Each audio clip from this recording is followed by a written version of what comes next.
Medicaid will consider a couple-owned ladybird deed. I don't really know what that means, but couple-owned ladybird deed as an asset if property market value is over $603,000. Wife is healthy and husband will apply for a long-term care. Okay, so kind of hard to understand exactly what's going on here. A married couple doesn't have to do a deed between them. They're viewed as an asset control group of two.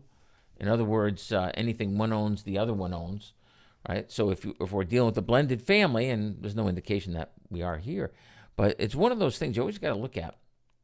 If you are dealing with a blended family, lots of times people say, well, this is, it's yours and mine. Here's your money, there's my money. Your money doesn't count against me. My money doesn't count against you. It doesn't work that way for Medicaid. Gosh, you can have all the prenups you want. Post-nups, marital agreements, I don't care what you call them. They don't work for Medicaid. If you're married, they're counting assets. I only bring that up because it's like, well, what is going on here? So let's assume that they own the property together, right? And they ladybird deeded it. In other words, a ladybird deed is just a transfer on death deed, okay? There's no transfer now. It just says that if I die and I still own this property, I want to give it to this kid, that kid, whoever, okay? That's what a ladybird deed is. And it avoids probate because you're deeding it. You're using the deed system rather than the probate system to get it to the next owner. And until you die, see, this is the way it works. Until you, or the person doing the deed, until you die, you can change it all you want, right? So if you decide, you're giving it to Timmy and now you want to give it to Tommy. You're giving it to Tommy, you want to give it to Susie. You're giving it to Susie, you want to give it to Gwendolyn. It's all up to you. Okay, you can put a mortgage on it. You can cash it in, go to Vegas. You can do whatever you want until you die because you're the one who gets to change things around.